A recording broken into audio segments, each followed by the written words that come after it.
Yeah, it's YMG wana Kai Mazani Abbasoni Malen Dambi. This is the Bureau Zamane Gafata Malam Bass Stock Studio Production. Maza me farni ko garin ne ana so a mata auren dole kana yanzu ya riga ma ya kulle duk hanyoyin mafita duk sun kulle gashi ta riga ta kamare na kammalalle irin wannan abu matawa ake yi ga 'yan mata a gari mu suke yi abubuwan da kan mata ko ubanta baya yi baka zuwa test baka zuwa lectures baka da aiki sai dai ku je pictures why ka san yarinyar nan yadda take so na za ta iya yin komai a kaina I practice ta saya wa kanina if you can't assist me better get a match maza yanzu ba wani dogon surutu mu je ka kai babanta kara kotu rikici suke ji sun samu zuzurutu ni fa shi yasa kaga jikina nayi tattoo gababin na wannan me sani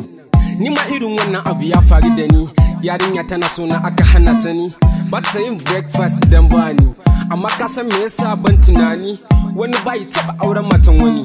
abokina I'm just looking for a way out in yan mata ne a ga alara in the north south just consider on what I'm talking about daga kaman kansa yana so ya kulle halama yarinyin fiskanta da bille haba ka ji wannan kira ɗaya sai na sa niki ta zo nan abokina let me tell you something Yami Alade tana kira na Johnny Rihanna ma tana kira na da Honey Cardi B tana zuwa when I'm lonely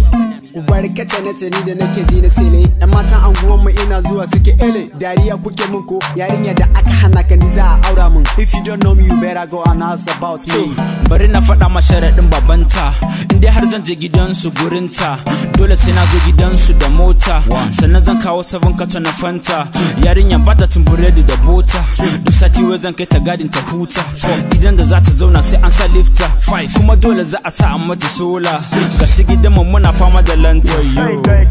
kai kana ruwa tabbas yana ruwa wallahi is BQ on the West.